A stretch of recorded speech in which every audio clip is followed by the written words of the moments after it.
Hey, Spider Nation, welcome back to another episode of Spider-Man's Tangled WebShow. I'm Jonathan, and joining me tonight is James. What's going on, James? Nothing. It's just John finally admitted he's a dumbass like 5 seconds before we went on the air.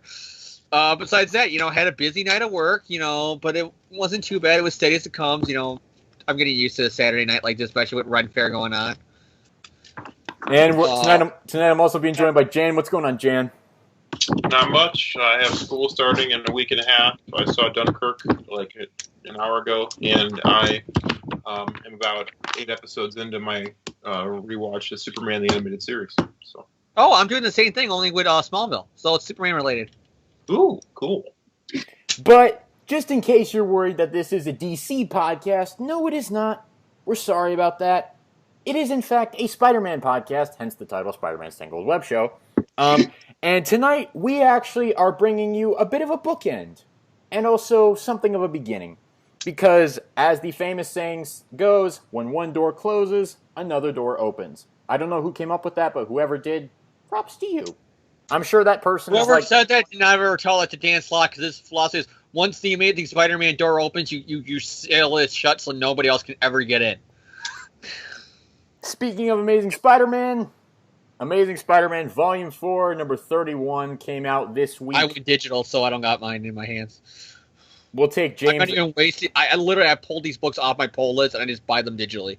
Like, I don't even want in my Spider-Man collection to have these books anymore on them. Well, I guess that's a hint as to what James's review will be tonight, but we'll dive right into... no, if you want a sneak preview of what my review is going to be, just go to your bathroom the next time you guys take a poop. Wow. Okay. But actually, that can be enjoyable, so maybe not a good analogy. Yeah. Amazing Spider-Man, Volume 4, number 31. We'll dive right into the review here. Secret Empire Part 3, End of an Empire. Writer Dan Slott. Stuart Immonen, penciler. Wade von Grobiger is the inker. Marte Garcia is the colorist. VC's Joe Caramagna on lettering. Allison Stock, assistant editor. Devin Lewis, associate editor, and editor is Nick Lowe. There's a lot of editors on this book. We begin... A lot of editors, but nobody who Dan Slott listens to. We begin at Parker Industries Shanghai, where basically Ock is in control of all of the spider-themed vehicles that Peter's employees are piloting in order to stop him. It turns out Doc Ock was able to take control of them, as it was revealed at the end of the last issue. And so they're trying to fight Ock's control, and they're trying to stop him, and Ock's just like, haha, you've always been let's see, look at the actual quote here. All this time you've been acting like an inferior copy of me, but how could you be anything else compared to the genius of Otto Octavius, ha ha ha. And basically it's Ock just saying, yeah, you suck, I'm awesome. It's basically Dan saying again that, I had to put Peter back in the suit because of a movie, but Otto is better than him. Yeah, so basically Ock is just stroking his own ego at this point and being like, yeah, I rule, you suck, bitch please. I got God mode, invincibility cheat code. So Aunt May sees what's going on at the building. She's on her way there. Spider-Man's trying to fight Doc Ock, and basically, it's not going as wonderfully as he'd like it to. So, eventually they have to initiate the plan that Peter doesn't really want to do, but he knows he has to do. What's this plan called? Parker Industries No More. I hate life. That is him being way too meta for someone he should not be meta for. It reminds me of the Alpha. Because you want to know something? The only Peter Parker who's ever uttered the words "no more" is Toby in the movie. And even if you read, I just recently this week reread issue 50 because I've been going through the Romita Lee stuff. Like I've been like Skyping, chatting with these guys. Nowhere in issue 50 does he say I'm Spider-Man no more. And it reminds me of that I'm in the Alpha story where Peter Parker says that to Mary Jane. He's like, Alpha no more, in all cap. It's letters. Like it's almost like when you try to integrate story titles into dialogue, they don't translate well. No way. Hey, I'm a Family Guy title drop. Literally, they had an episode where Peter actually says that. oh, what can I say? I'm just a family guy. And then Homer Simpson goes, and I'm just the Simpsons. I'm just a Spider-Man Homecoming. Oh, so yeah. Basically, Peter orders all of his employees to wipe all the data from all the computers. You know, they have to bring this company down because if they don't, it'll get into the hands of Hydra and Doc Ock. Doc Ock starts freaking out like, no, everything I built, everything we built, you're destroying all of it. How could you, you stupid dumbass? Basically, he's doing that, basically. Wait, why are you doing this? You still got the New York offices that you can fight to protect. You're just giving up because you're a dumbass. Oh. So yeah, Ock tries to disable Peter's spider armor, and he actually succeeds in doing so. But when he does, Peter reveals that he's wearing his original red and blue suit under it. And he's like, you like my underoos? Because Captain America: Civil War. Yep.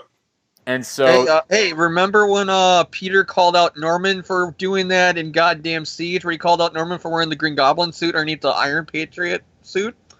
Yeah, here's him doing the same thing. Irony.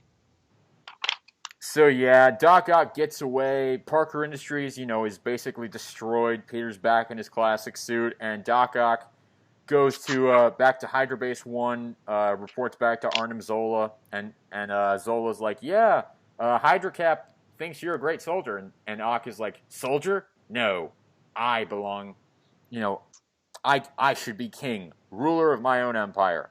And of course, he's like, I'll get you for this, dun dun dun. The end. Now, ladies and gentlemen, before we get into this review, I want to give some context as to how this review has been being set up. 3 days ago, I was just sitting up in my family room, literally about to read my comics. I had just gotten home from the comic book shop, sitting down, had my lunch, finished eating, was going to read my comics. Then my phone starts blowing up with messages. Who is it from? James Markin. I'm like, oh, James wants to talk. This is nice. Ooh, that's some pretty colorful language there, James. That's some. Oh man, I didn't know a person could be this angry. He was quite angry about a certain. All these people already know it. Just go on CBR or Ranger Board or any other like comic book forum-esque area that I go onto. And I hadn't read this issue yet, so I'm like, man, this issue must really suck. So, and I read the issue, and I'll admit, James actually made it better for me because he set the bar so low that I was like, man, it wasn't as bad as I thought it was going to be. I thought it was... Exactly. I am the exact same way. I was expecting a little bit worse than what I think I got. But, so, here's the thing. I've been waiting 3 days for this review, and I'm not waiting a single second more. So, James, what did you think of this issue? God mode Dr. Octopus can go fuck himself. I mean, does Spider-Man technically win here in the end when he literally just put millions out of work? Does our hero technically win when he literally can't even touch a guy that 5 years ago he had no problem punching in the face? No, because Dan Slott got his hands on Doc Ock and immediately started saying, hey, he's fat and wears glasses just like me. So, he's awesome. Okay, I don't know what to do with that. Apologies to Dan Slott. You know what I mean, though? It's like, very much like it's clear that Dan is in, I don't want to say in love, but like his favorite character has to be Doc Ock, or at least favorite villain. Because he literally throws like the Green Goblin under the bus to get Otto more credit. No comment. Here's the thing. John's gonna cut out that line.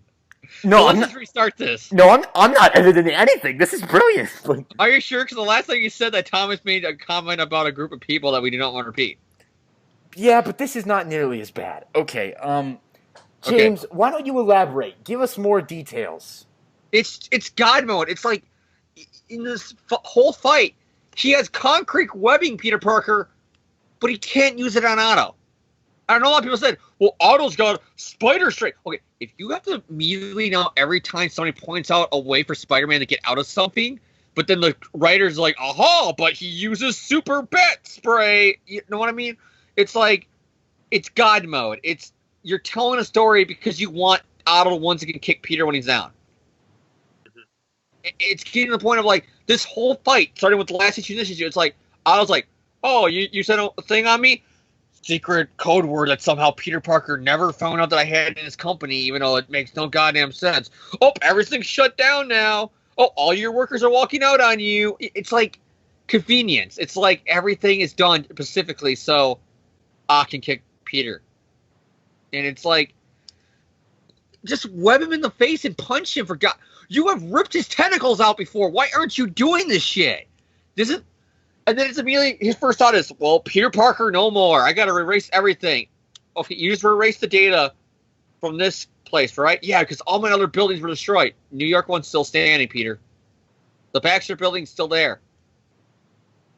The black cloud is not actually coming from the building. You know that.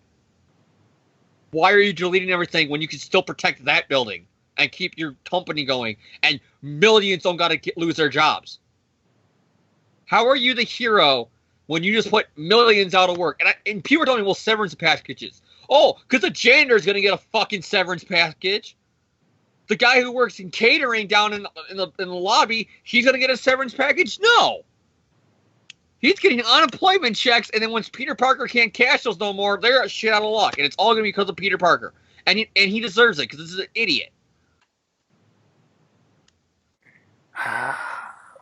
That stuff, and that's basically it.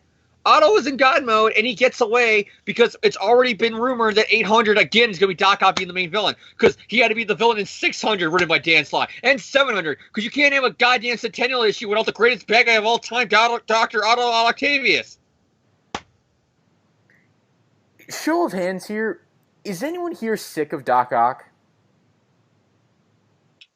Actually, correction. I'm sick of Dan Slott's Doc Ock. I'm not sick of Doc Ock in general. It's getting to the point, though, that if I never see Doc Ock again in a Spider-Man comic book in my life, it'd be too soon.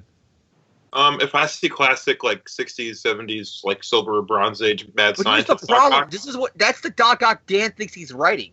but he's not writing it. He thinks he's writing it. But he's writing this weird, like, fanfic, like anti-hero Doc Ock that's... He's not even an anti-hero. Because even during Superior, he committed identity theft for 33 issues and attempted murder. And then we had to sit through. Ever since then we've had to sit through. Oh, you know, Anna Maria saying, "Oh, Otto was such a better Spider-Man than you." It's like, no, he wasn't.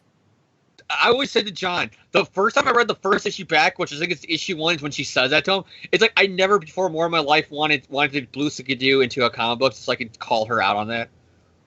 Well, okay, I mean that's fair, but I don't know. No, I think that's the whole point, though. It's the whole fact she's like, well, see, Otto was right because you're going to run off to go save a person from an armed robber, but listen to that. That's the police already going to take care of it. Oh, just like the police already took care of it for Uncle Ben. Peter, it's somebody being mugged right downstairs. He can save them right now. No, but Otto did it better because he knew how to only do the big crimes and stuff like that. That's not a hero then. A hero doesn't just decide, oh, if it's not an alien invasion, fuck it. You know what I mean? I mean, I still like the the real Doc Ock. I don't want to be a dick, but like the real Doc Ock before. It's not the real Doc Ock anymore. Yeah. Like I said, the rumors are already circulating that the fall of Parker at issue 800 is going to culminate with Peter and Doc Ock again. I mean, I know. 3 straight Centennial issues where the main bad guy is Otto. 2 was enough. I mean, it's like how can the thing about it is like I think what James is getting at here, and it's like what I'm kind of getting at is it's just a cycle. You can't keep going through this it's a cycle. It's like Osborn thing. Osborn, it's like he was treated like a jobber, like he didn't mean anything because we already knew Otto was over there with the bigger, all around Marvel, Secret Empire big plot. So it didn't matter what the fuck Norman was doing because Otto was over there, and Dan Slott took every issue to remind you. Oh, don't forget, Otto's over there with Hydra. The bigger plot that you actually give a damn about. Yeah, no. I agree with you guys to an extent. So James, James, do you have anything else that you need to say about 31? I mean, that's it. It's just I'm so goddamn sick of Doc Ock. It's like if I ever see him again in a comic, it's too soon. You completely killed the character to me. And this issue did it. It's like what us wrestling fans are going for right now with Roman Reigns, where like he can get hit in the face with brass knuckles and slam for tables and run over with an ambulance, but yet he still comes out and wins the title at the end of the night. It's like, that's not how the real world works. You know what I mean? You can't just say because you want that guy to be the big star that he's the big star, and you got to have a storyline that makes sense. And Otto's story does not make sense no more because it's all about. I almost feel like it's trying to justify that back in the 70s he had a fight in the playground with some guy about who was the bigger Spider-Man villain, Green Goblin or Doc Ock, and he feels like now that he's writing Spider-Man, he has to say, "Aha, see, I was right." But you're writing the character, so you're not right because it's your own personal agenda. No, I'm right. See, because Otto's doing all this cool shit. What's Norman doing? Nothing. Norman's sane. That's boring. Otto's doing all the cool stuff. Jan, what do you think of 31?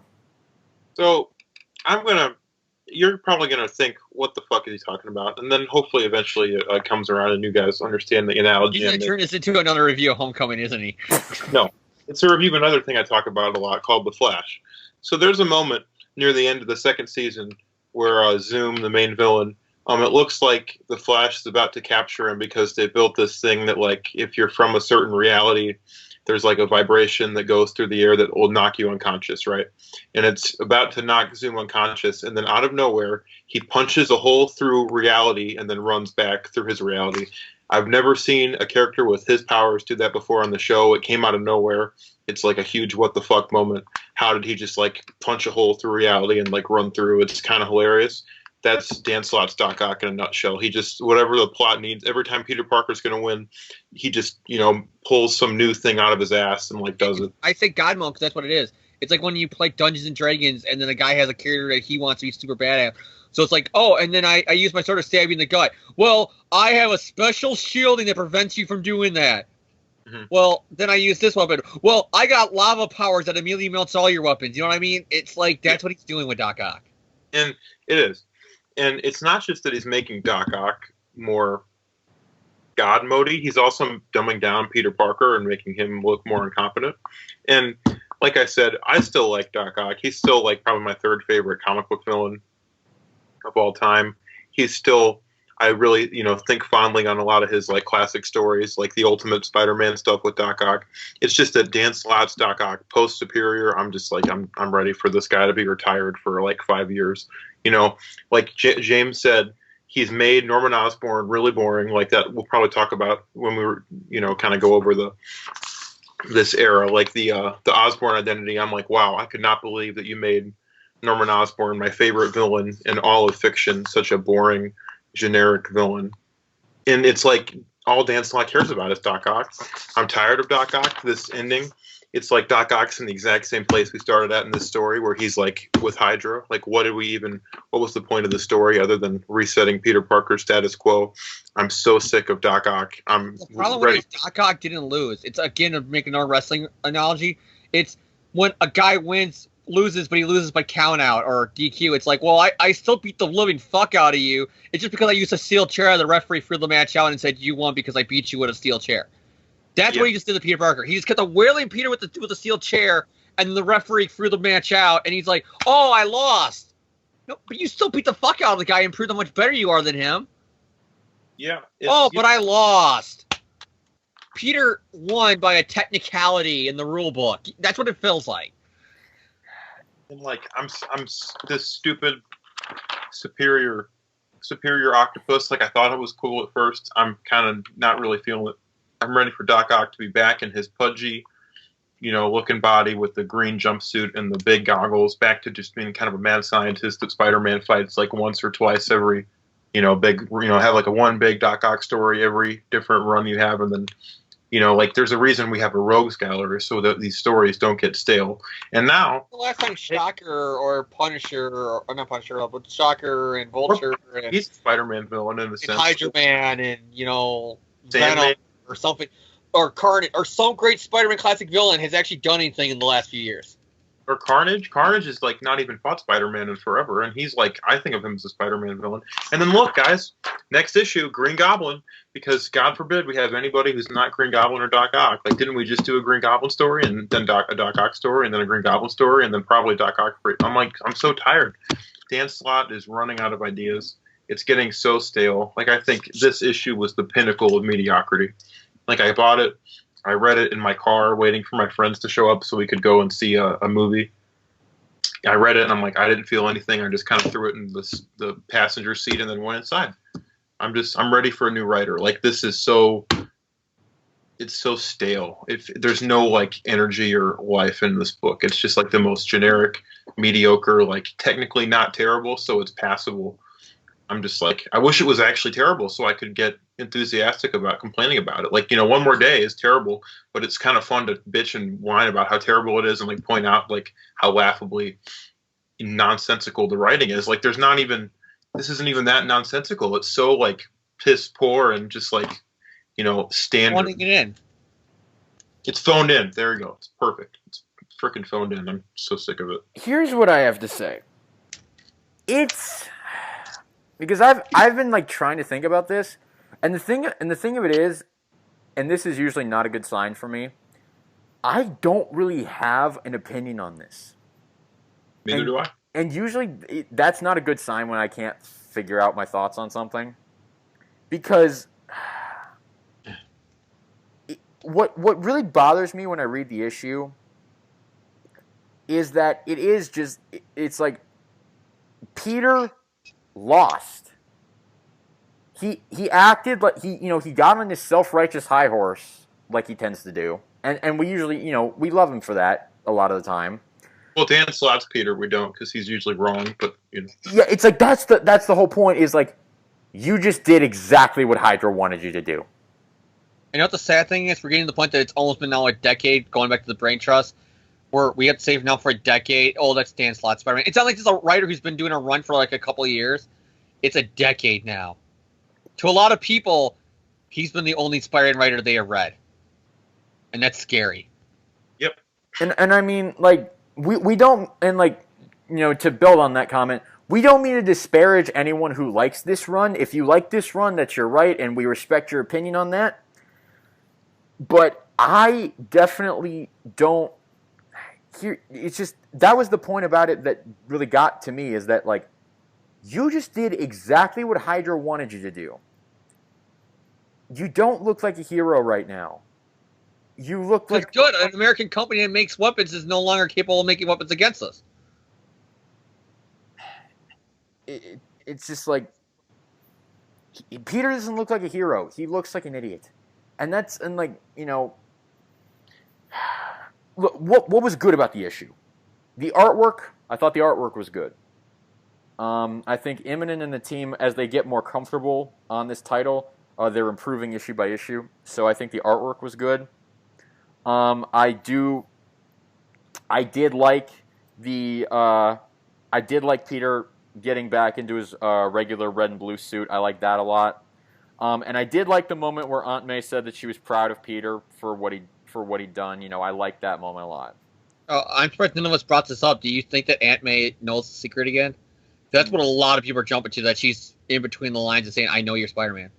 Yeah, maybe she does. I couldn't tell. My only problem with that is it didn't undermines One More Day.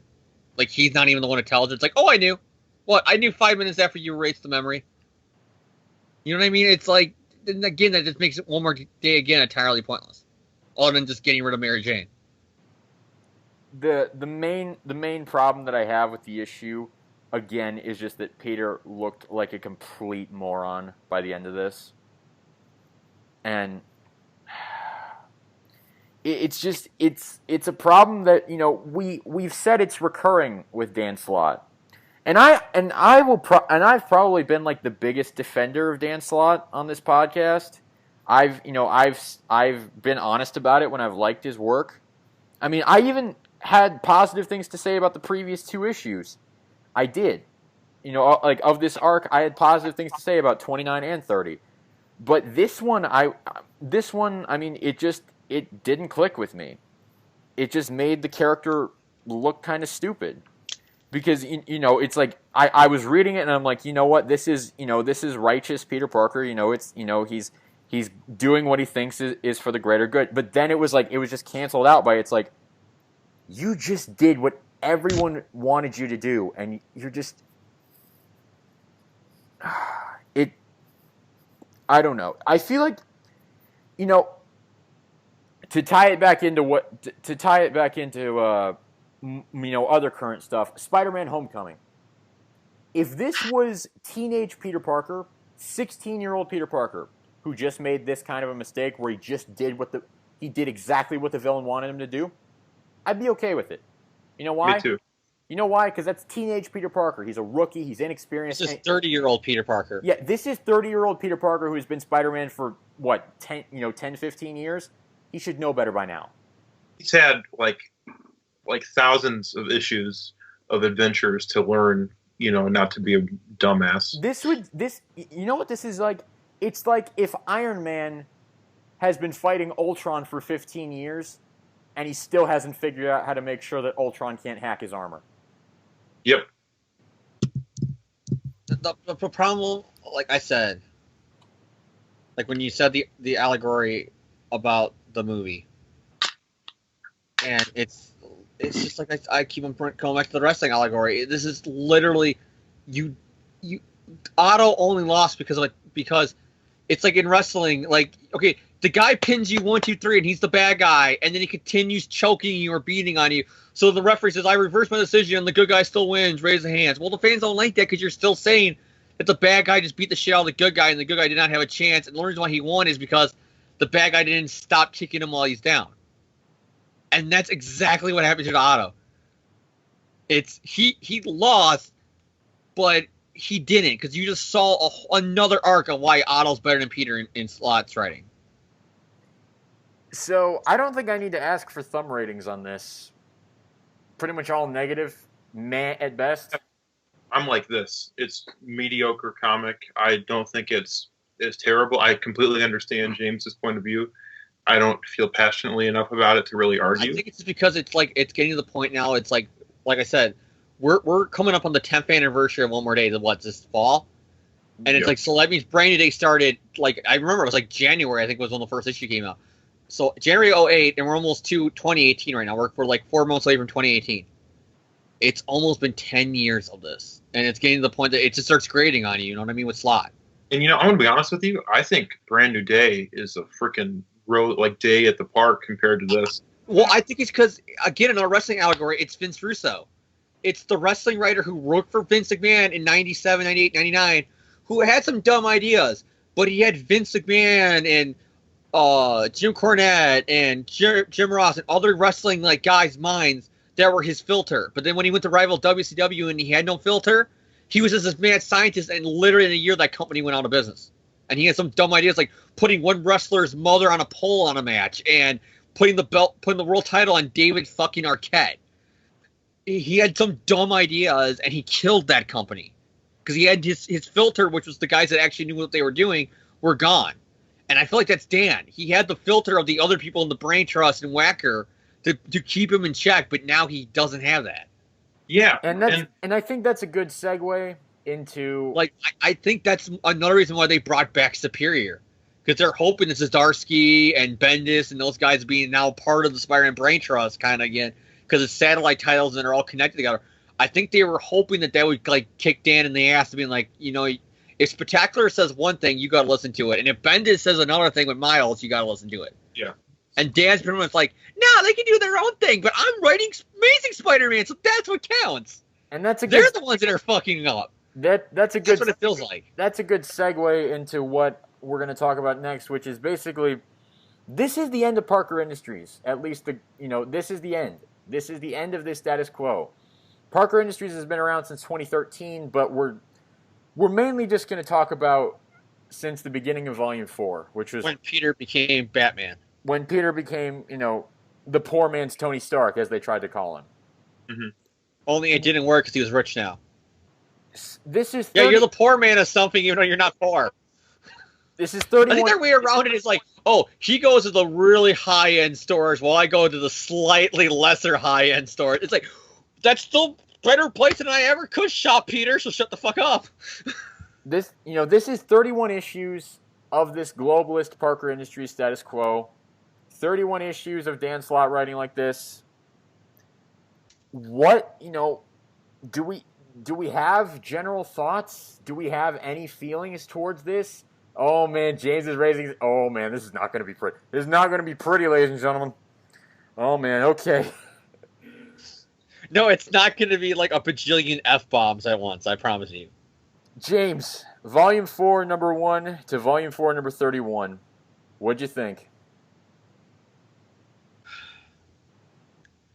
I want to bring up quotes that were actually said by Quesada at a Comic-Con in 2008 when somebody was asked him about why did he feel so strong about getting rid of the marriage.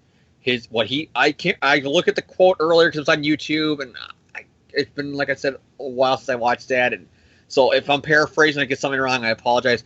But basically goes, me as a guy who works in the company and who got into comics because of Amazing Spider-Man with the drug issue, I couldn't relate to him no more. He's married to a supermodel, and he's hanging out with the Avengers, and he's a teacher. He's out selling photographies for measly little scraps.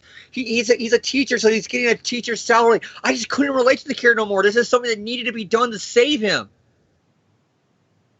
You couldn't relate to no more a guy who you just said was married, had a steady job, and had friends. But you can relate to goddamn Batman. You can relate to him with neon light skyscrapers driving up a side of a fucking building in the Spider-Mobile. While he's banging a hot Asian chick who I still can't remember her name. Because she was that important to the story that I still, for the life of me, can't remember her name. You literally took the most relatable character in comics, complain that stuff that made him relatable is what made him unrelatable, and then do this, and then claim it's the next evolution of Peter Parker development. It's not. This is fan fiction. This whole run from issue 1 of volume 4 to now is fan fiction. It's slot be like, if Peter Parker had Tony Stark and Bruce Wayne's money, this is what he would have done. And there's a reason why in all the issues of Amazing Spider-Man before this, why he never did this. And even if he did, if JMS would have done Parker Industries, if Michelini would have done it, if DeFalco would have done it, if Roger Stern, if Lee, if Conway, if those guys would have done it, I think they would have done it better than this. This is just fan fiction. This whole run. So Peter Parker had a steady girlfriend that ironically enough came in only because he couldn't use a goddamn Black Canary anymore because she was having her own book for a while, and then once that got canceled and she's back in Amazing, you gave him a new girlfriend character who... Honestly, I like Carly more than her because at least I knew who the fuck that was. This chick, I call her this chick because I cannot tell you her name. For the life of me, I can't remember her name. Leanne Tang. Up until Jay dying and her maybe knowing, what milestone thing has Aunt May done? She's gone around the world promoting the Uncle Ben Foundation. What has Aunt May done? What moments has she had with her nephew now that he's finally making something of his life? Try this. Try zero. Harry Osborn, I don't mean a fucking dumbass. I can just change his last name, makes everything perfect. That is still the dumbest part of this whole volume. We don't even get Harry Osborn making a grand return of accepting the job at Parker Industries. We don't get to see his point of view of Peter basically becoming Norman Osborn running his own fucking company. No. Harry just works there and is perfectly fine with it, and we're supposed to just go with it because it's 8 months later. We don't got to explain anything. Mary Jane is over. All her character development was in Iron Man, but then once Tony was off the book, then nobody gave a shit about her no more. So now Mary Jane's in limbo. Betty is working for the Bugle, I think. Is the Bugle even still a thing? I think, because we got solicitations for the first few issues. Yeah, the Bugle, if you read Bendis' Defenders run, the Bugle's still a thing.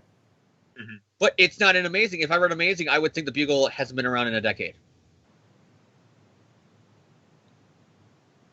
Literally, characters that used to be like, I said I was rereading, the Romita era, and you would have pages where it'll be a couple panels for Ned and Betty planning their wedding, and then a couple panels of Jonah on the phone with John Jameson, and a couple panels of Peter at the Coffee Bean, having a groovy dance with Harry and the girls, and flashes off in the war. You don't get that no more. It was all Peter being rich, and you never got to see the point of view hardly ever of Mary Jane or Betty or Flash or Aunt May or anybody who actually gave a damn to the Spider-Man books, other than the fact that it's 8 months later, so we're totally super cool with the status quo. That's not character development. That's just you deciding, oh, I want to write them being cool with it so my plot makes sense. So you doing that. They got to point. They went from point B when I was ever seeing point A or the journey to point B. It was just, here they are. Do you want to see this nameless girlfriend who nobody can fucking remember her name? That's how I feel. It's so irritating, this run. It's like you tried to make him, like John said, a poor man's Batman, a poor man's Tony Stark, and you can't even get being a ripoff of those things. You can't even get being a ripoff right, because at least those characters had Alfred or Pepper or people who actually matter as supporting cast that they had drama with. Peter doesn't even have that in this run. He had nobody.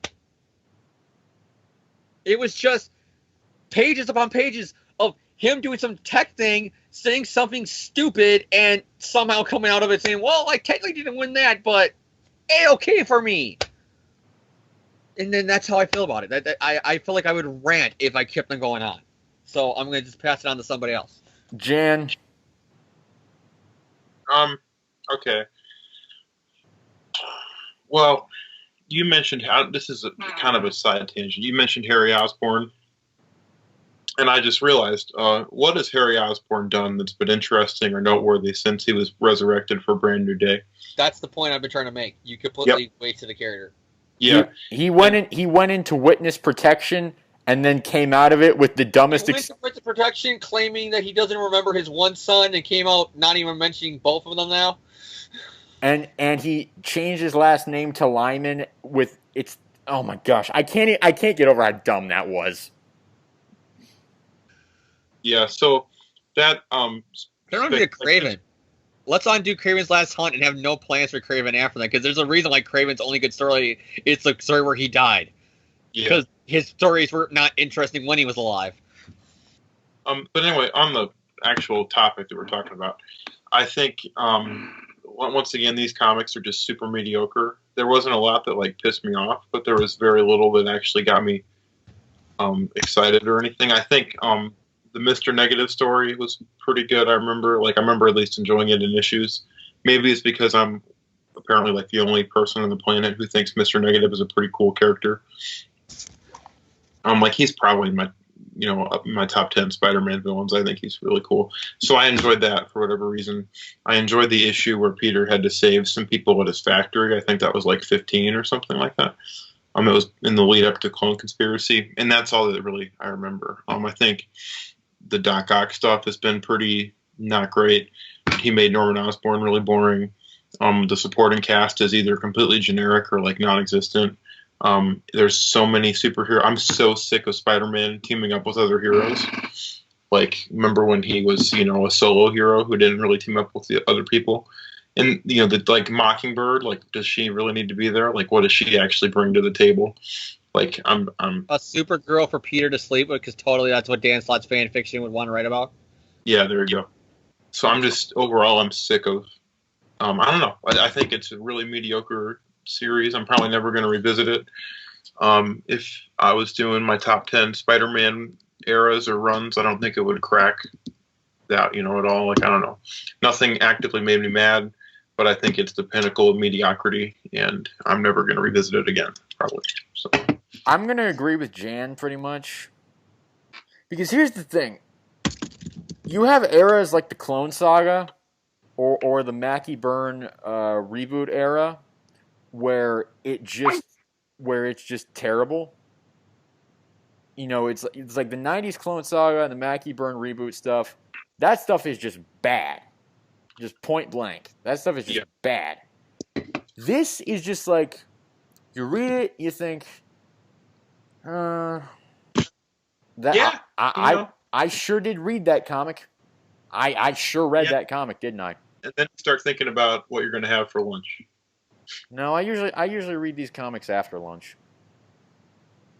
Well, think about dinner then. Like. But what was I even talking about? Oh yeah. So yeah, you have Volume 4, which is.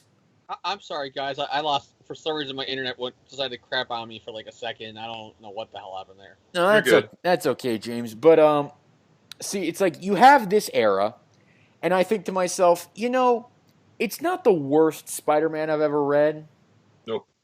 but I'm not going to remember any of it. Nope. Because it's like it's like I don't read the issues again after I read the issue once, I don't read it again. Yep. Like the only time I reread I read it once when it comes out, and then I read it again to prepare for the podcast. That's it. I don't, because I know John's going to do the recap, so he'll refresh my memory on anything I forget.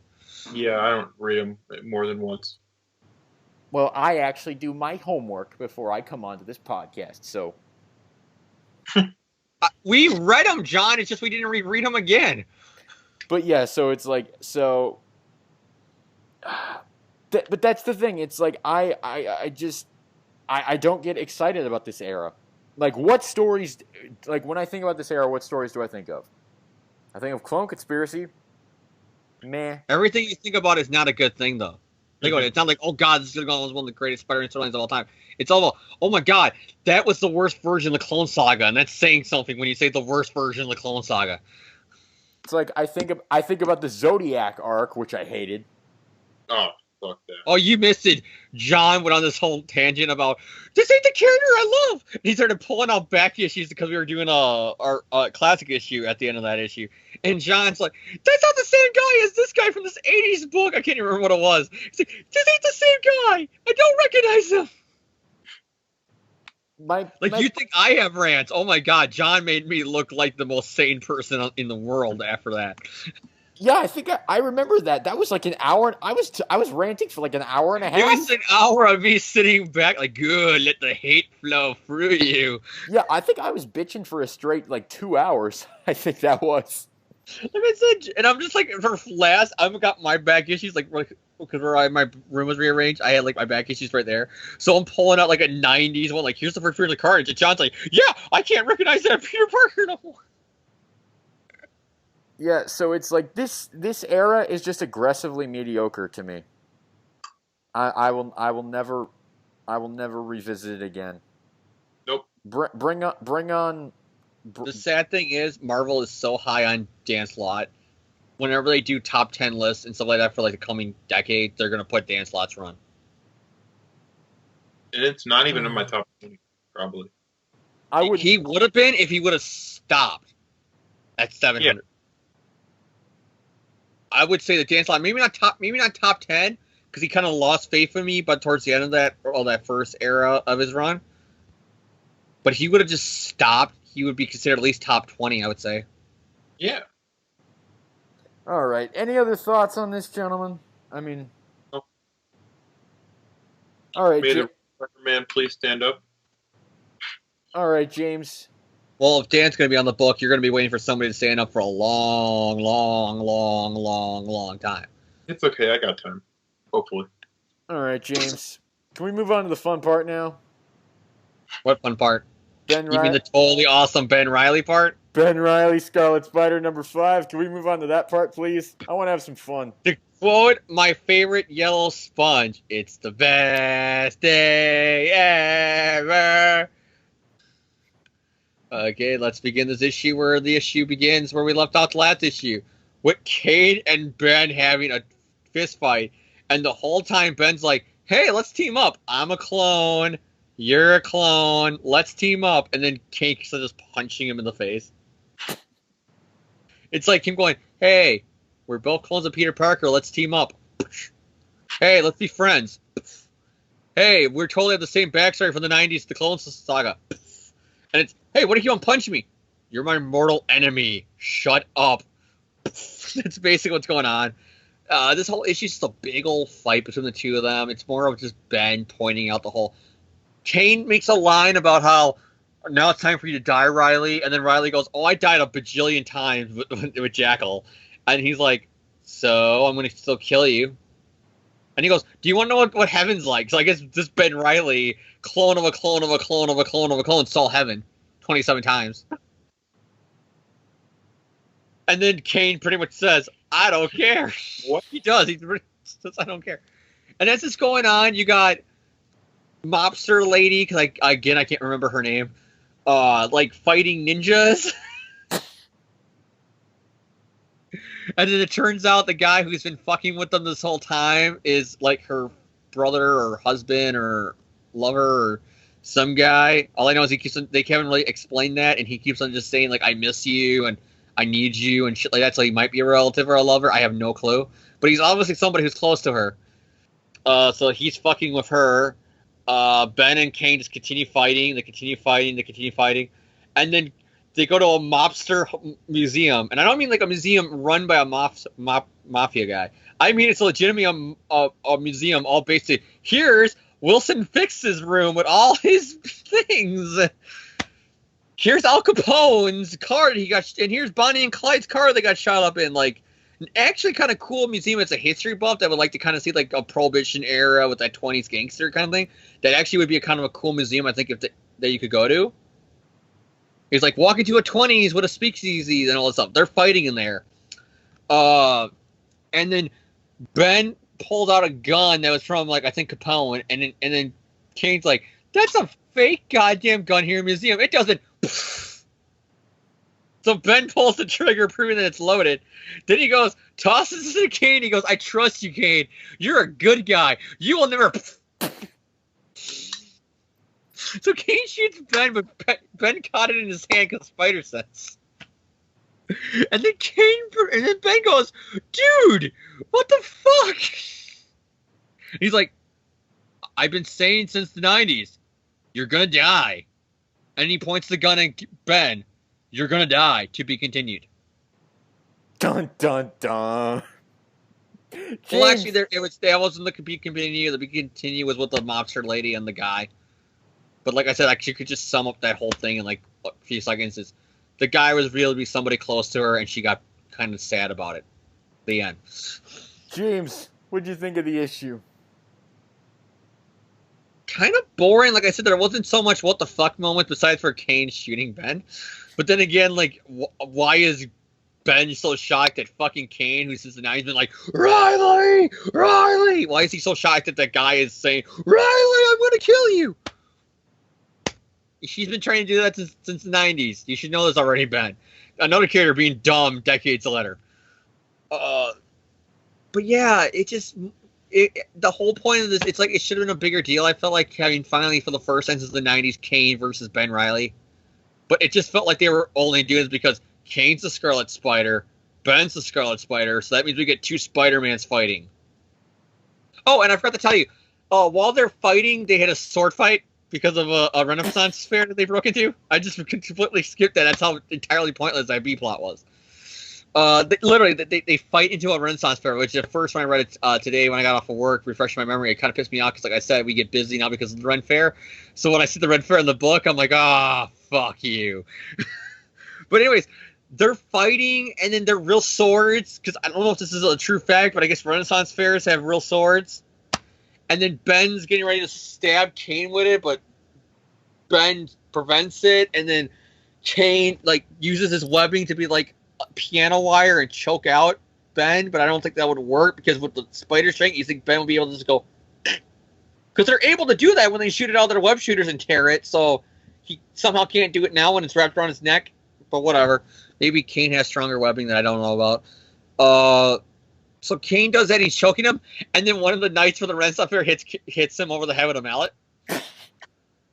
Because it is exactly what it is. Dude, you're not going to kill this guy. And then Ben's like, thanks, now I got to beat him up. No! Nobody's going to kill nobody! Get the fuck out of here! And that's when they went to fight at the museum. So James, do you give it a thumbs up, sideways, down? Again, it's so bad, it's good. Like, it was boring, but the good stuff just makes it like, oh my god, this is like... They fought in a Renaissance fair, and they got kicked out for it because Kane tried to kill him. I mean, and then Ben is shocked that the guy who tried to choke him to death in a Renaissance fair shot him. I mean, this is like bad shit crazy.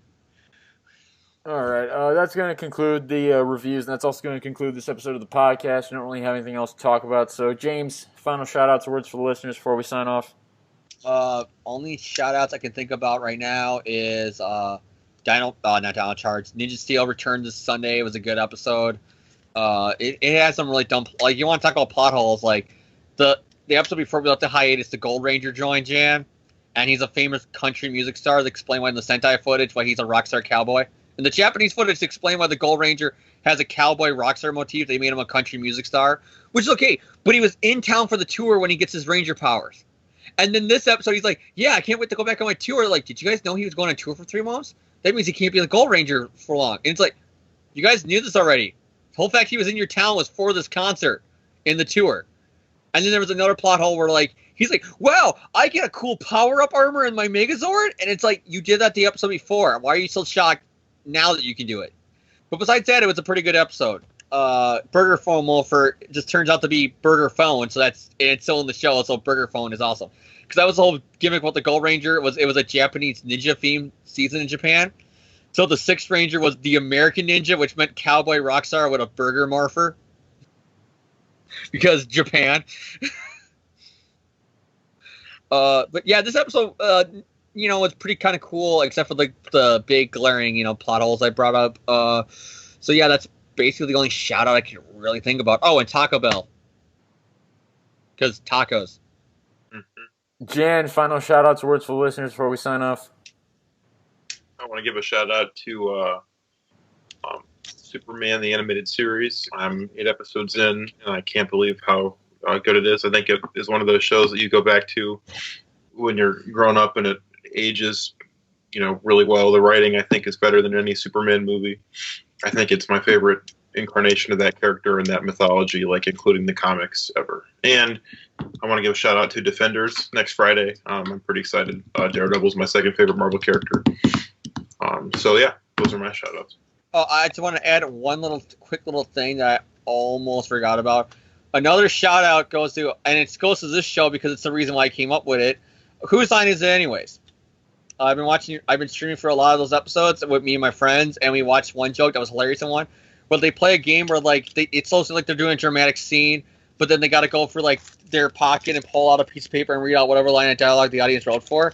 And one of them, the guy's like, "You're gonna tell me where you hit the gold, because I remember what you told." And it's supposed to be like airline pilots fighting over where they hit the gold from this they found one, and it's supposed to be a really dramatic scene. He's like, "The airline changed its name, and it's because of you. Its now name is I Love Sex Butt."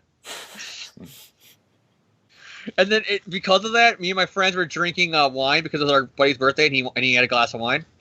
And the wine was very, very like mango, but it was like a little bit too much mango. So then we mixed it with orange soda, and it tasted good. And we looked up online, like, oh, nobody tried mango flavored wine with soda before, with orange soda. So we were thinking about a perfect name for our drink. Sure enough, he says, "I love Sex Bud." So then we came up with our own drink. So shout out to Sex Bud. And that is mango wine mixed with Sunkiss. And I want to second James's shout out to Taco Bell. Best food on the planet Earth. My shout outs this week, Marvel, Stan Lee, Steve Ditko, of course. Thank you for Spider-Man. Other shout outs. I bought Guardians of the Galaxy Volume 2 on digital this week. That's a good movie. Oh, did any of you guys see the music video? I've not seen the music video, but oh my god, go online. They posted to promote the launch of the digital version. Oh my god, you know the song that plays during the end credits? It's all about the disco song that's all about the plot of the movie. Yeah, watch it. It's Batista dancing in Funkadelic Wing. It's all them just like it's the 70s while David Hasselhoff sings and Stanley just literally shows up in the last 5 seconds on the stage and just goes, "I'm here." And then it turns out the robot doing the robot in the video was all on Chris Pine in the mask. Cool. Yeah, so Guardians of the Galaxy Volume 2, that's a good movie. If you haven't seen it, you should. Other shout-outs. Got nothing. So thank you all for tuning in. We will see you all back, hopefully next week. Hopefully. Yeah, so... thank you all for tuning in. Hopefully the comics don't suck so bad that John wants to quit. I don't think I'm going to be the one who's going to have that problem. I think James is probably going to have that problem more than me. But like I said, the countdown to 800 because the slot's not off the book by 8:01. I'm off the book. All right, but thank you all for tuning in. We'll see you all later.